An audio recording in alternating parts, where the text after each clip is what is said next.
What's going on, collectors? Back in January, I released a video about CGC and Heritage auctions entitled, "Is the Comic Book Market Ruined?"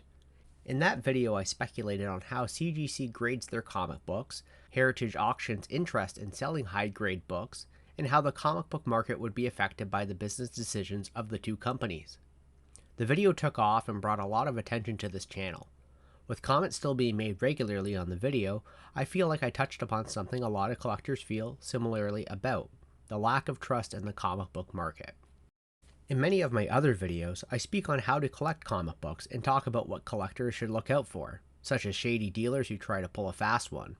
I use personal examples, like my story about X-Men 66, where the large sticker price on the bag hid damage from Scotch tape, or when, very early in my collecting days, I purchased a copy of New Mutants number 87, the first appearance of Cable, but it was sold to me as a first print rather than the second print. Trust is a big factor for both buying and selling comic books. Whether you're new to the comic book collecting hobby or not, you always want to make sure you're dealing with a trusted source. Buyers don't want to be tricked, and sellers don't want to be had. To be clear, I feel there are two types of comic book hobbyists: those who collect for the love of comics, and those who collect to invest. If you're a comic book investor, you may want to stick around with this video till the end. When you're someone looking to invest in comics, like what I touched upon in my comic book market video, you're likely a collector investing in memorabilia, an investment which may have no personal significance per se. I can find it to be analogous to the crypto market, where one invests in something that has no real tangible value aside from what the quote-unquote market puts on it. If you're a general hobbyist like myself, there's more value to a comic book than just its monetary worth. Instead of being a collector investing, you're more of a collector who collects memorabilia. The difference is, there's a significance as to why you're collecting. Whether it be for the history of the comic, the joy of completing a run of books, the celebration of the comic book medium, the brilliance of its evolution, the fun of the hunt, and so on, these are all things which are difficult to place a monetary value on. But it seems like comic books are more and more being shoehorned towards collectors who invest in memorabilia. The true quote-unquote value of a comic book is being more weighed on its investment properties, and those properties are strongly based on the grade of the comic book.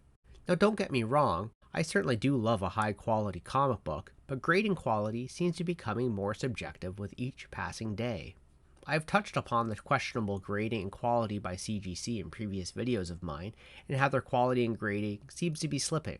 And much like how seeing that Amazing Stories number 29, the first appearance of Buck Rogers, influenced me into creating the video about the comic book market, this CGC Signature Series Instagram video, featuring CGC at the convention C2E2, sparked me to start working on this script.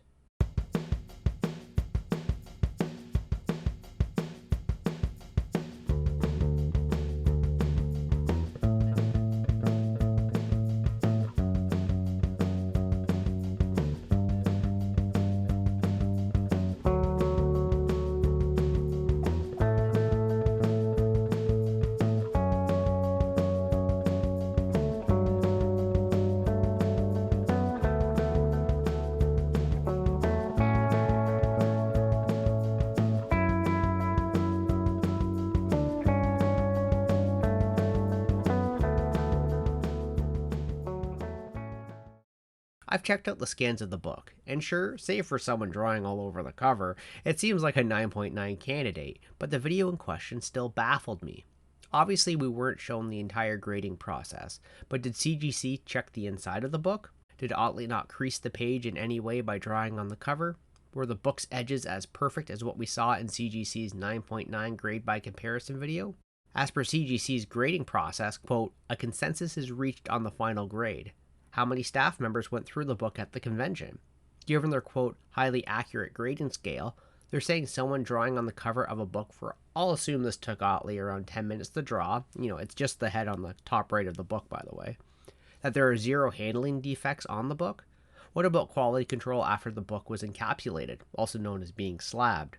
Are the processes in place to re-slab a book if there's an issue in pressing? The sketch was done on April 11th, but the video was released on CGC's Instagram on April 12th, meaning it was graded and pressed in less than 24 hours. Was it pre-screened before it was given to him? Is there even time for a pre-screen at a convention? I bring this all up again because of trust. Where is the transparency? My questions are legitimate, and as a collector, must I put blind faith in the grading company? Do I assume that CGC is correct and their grades make sense? Well, keep watching and let's find out.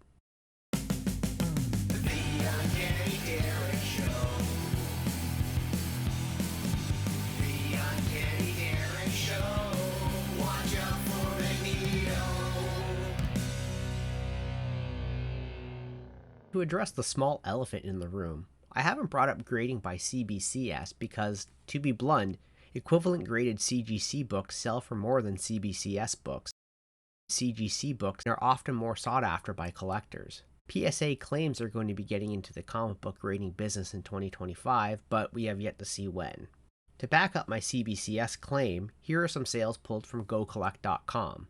I've pulled a couple of notable books to show the history of sales difference between the two companies. Here is a copy of X-Men number 94, CBCS graded 9.4, selling in 2018 for $2,076, $1,850, $1,800, and $1,750. The equivalent book, a CGC graded 9.4, sold for more during those same months. Side by side, here's the CBCS selling for $2,076 and $1,850 in February and March of 2018. The CGC equivalents for both sold for over $2,300. The CBCS books selling between $1,750 and $1,850 between March and October were all eclipsed by CGC sales of $1,950 to $2,100. The November 2021 CBCS sale of $3,410 is dominated by the CGC equivalent books selling for over $4,000. For another example, here are the CBCS sales of the variant edition of Ultimate Fallout No. 4. Including COVID bubble numbers, the June 2023 CBCS book sold for $18,000, while CGC's March to early September numbers in 2023 remained over $25,000. September 2023 saw CBCS sales dip down to $12,000, while CGC's hovered around $20,000. April 2024 saw a CBCS sale of $9,900, where CGC saw sales averaging just above $10,000 for most of the year. While I can provide many more examples, I am quite confident in stating CGC has a strong hold with being the leader in the comic book grading market. CGC graded books just sell for more. While companies like CBCS and PSA do compete with CGC, I have always felt it's more like Bing and Yahoo versus Google in terms of popularity. And as for PGX, well, that's a different story altogether.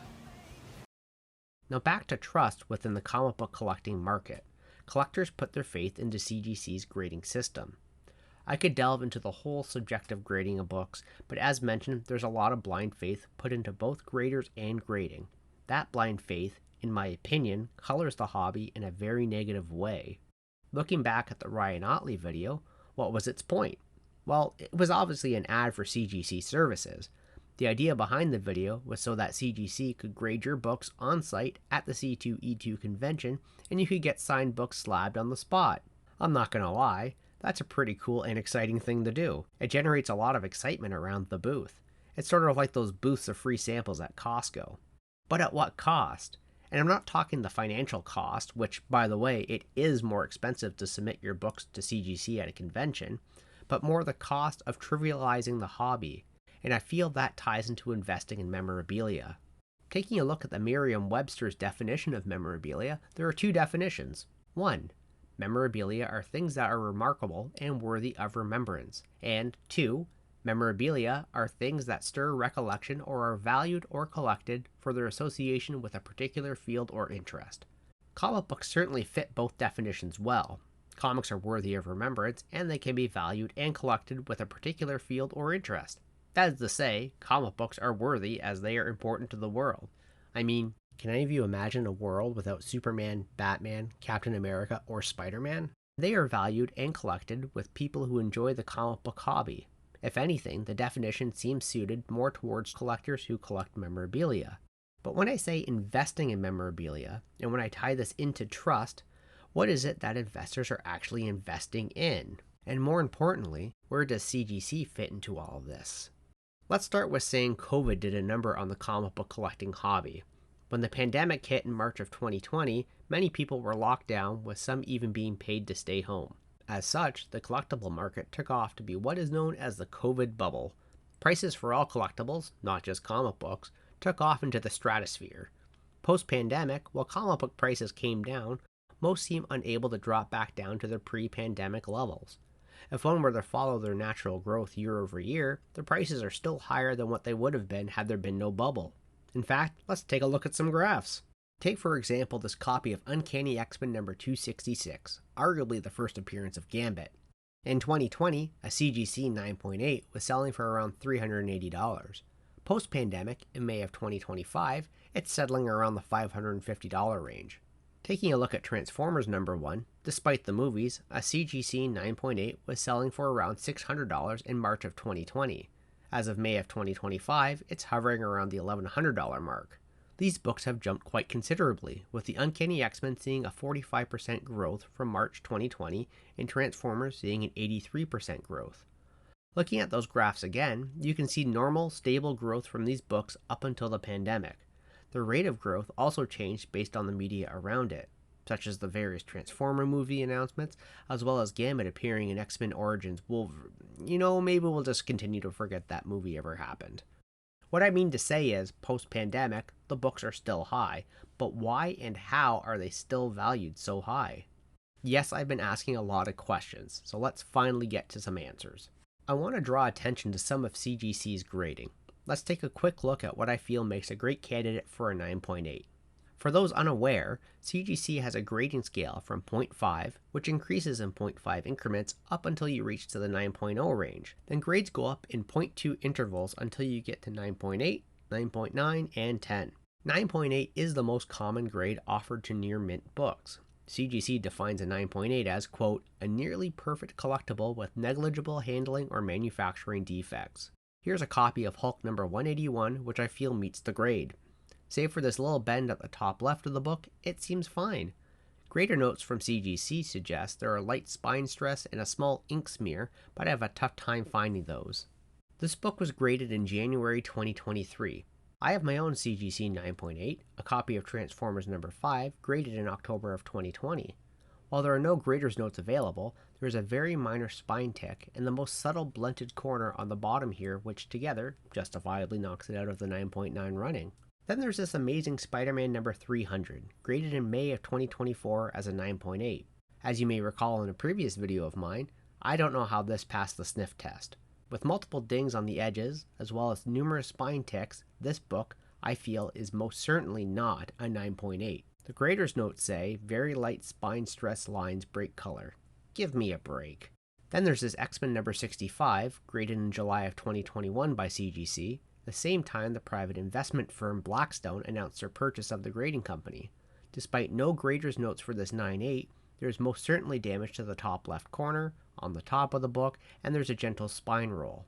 Here's a copy of Gore Shriek number 1, graded in 9.8 in April of 2025. This book is notable for being the first published artwork of Greg Capullo. The top right corner has a bend which breaks color, the top spine corner has a rough edge, there's a clear color-breaking spine tick in the middle, and the bottom edge is pretty rough. No grader's notes were provided. And of course there's that pulp of Amazing Stories number 29, which I still can't believe this book got a 9.8. But how can these grades be trusted? Let's pop back to CBCS grades for a moment. I caught wind of an Instagram account of a collector and seller who had a CBCS graded 8.0 copy of giant-sized X-Men number 1. The account said that they sent the book to be pressed and cleaned to a vendor who then submitted the book to CGC to be graded. Before we see the CGC results, let's take a peek at the CBCS grader's notes. Light creases top right corner, front cover, and bottom edge front cover. Does not break color. Tiny tear at top and bottom of spine. Small bend top right corner of book. Unfortunately, CBCS does not have a high-resolution scan of the book, so we cannot see what the book looked like before. In May of 2025, the account posted their CGC update. It was graded a 9.8, which is wild to me because unless CBCS was wrong about the tears, CGC did not mention them in their grader's notes. And in the comic book world, if the tears were repaired, it would be noted and the book would get a CGC purple label showcasing that the book has been restored. So maybe CGC missed the restoration work? Well, let's take a look at the CGC scan. Nope, the tear is still there, and that corner is crunched. If we go down to the other corner, it seems that the other tear still exists too. Looking at the back of the book, yep, that top spine corner is beat. Moving down to the bottom, that damage is quite visible. While the bends don't seem to be visible and the press and clean seem to have done its work, CGC still graded this book a 9.8 despite the very obvious damage. Neither one of these corners are, quote, a nearly perfect collectible with negligible handling or manufacturing defects. This is not the same as that 9.8 Hulk 181 or Transformers number 5. But you know what? I'm actually happy for this person. They now have a legitimate CGC 9.8 copy of giant-sized X-Men number 1. And because CGC's label is considered the gold standard when it comes to collecting, this book at the moment, if the user decides to sell it, it currently fetches for around $30,000. Now I mentioned blind faith before, and here's where I feel CGC's label is just that. As I have previously mentioned about collectors investing in memorabilia, the value of a comic book is being weighed on its value of investment properties rather than the book as a whole. But I mean, Giant Size X-Men is a big book. It's the first appearance of the new X-Men and the book that kickstarted the explosion of the X-Men and their resurgence in the world. But when considering the obvious damage of this book, what is it actually worth? The label says it's a 9.8, but my eyes say it's anything but. The blind faith towards a CGC label, I feel, unfortunately hurts the comic book collecting hobby for real collectors and seemingly trivializes the grading aspect of it. If CGC, the company which most folk rely on to sell their books at high grade, don't actually care about the quality of said book, what are buyers really paying for? Are the high grade comic book collectors actually collecting the books, or are they chasing after and collecting CGC labels? In either scenario, regardless of what CGC does, they benefit from this blind faith of both investors and collectors. They benefit from the chase of people collecting high grade books. It's up to the comic book hobbyists, those who collect memorabilia for the love of the comic book medium, to stand up and say no. I asked why and how comic books are still valued so high. While it's partly supply and demand, it's also that CGC seems to pump out high-grade books and investors keep buying them. It's like there's another artificial bubble within the comic book market directly affecting the people who invest in comics. I go back to the lack of trust in the comic book market. Comic book buyers don't want to be tricked, and these 9.8 labels do not trick me. Given CGC's major missteps over the years, such as their comic book swap fiasco and the Bananagate scandals, and being acquired by private equity firm Blackstone, it feels more and more difficult to trust them. Bianca Friedman, the CEO of Edelman Canada, a PR firm who creates trust indexes, discussed how difficult trust is to earn as a business, stating, "Business leaders are under growing pressure. They must balance public expectations with shareholder demands, navigate ideological divides within their own ranks, and contend with mounting regulatory hurdles. Many feel paralyzed, fearful that any misstep will be amplified instantly. In this environment, leadership is fragile, and trust even more so." Doesn't that already sound a little bit like CGC over the past couple of years? She continues, "That fragility brings real risk. When leaders focus only on surviving the next headline rather than earning long-term confidence, trust collapses. It's easy to forget that trust is built slowly and lost quickly. In an increasingly polarized world, the ability to foster trust across divides is not just valuable, it is essential to stability and progress." And here's where I continue to sound like a broken record. Collectors who invest in memorabilia don't necessarily care about trust. They care about the grade, not the book. They care about the label, not the medium. They care about the 9.8, not the history of the book. They want to eventually flip the book for a bigger dollar value, whether it's immediate or down the road. For them, it's a collectible crypto market. Now, I'm not questioning all CGC graded 9.8s, but when I look at books like the Giant Size X-Men 1, The Amazing Spider-Man 300, Gore Shriek number 1, and Amazing Stories 29, I can't help but feel the labels are entirely disconnected from reality. And since we know 9.8s are still selling higher than they should in a post-pandemic market, it's important for companies like CGC to get as much bang for their buck while the investment market is still hot. But collectors like myself do care. We care about the books for their meaning not only to us, but to the global comic book milieu. Yes, I may buy an expensive comic book, but I'm not looking to flip it. I'm looking to pass it down to my family, to peruse through them and enjoy their historical significance. Give me a book with a date stamp, or with little JR's name scribbled on the cover. Comic books are a lifestyle choice, so to speak. Personally, they are an extension of who I am as a person, someone who loves to learn more about the hobby and share their knowledge to others. Gaining trust in the comic book collecting hobby starts from the top. As I have suggested, CGC is the top creator in the hobby. Unless collectors are willing to change who they determine the top creator is, I feel we can only expect to see more of the same in the future. Thank you all so much for watching, and I'll see you in the next video.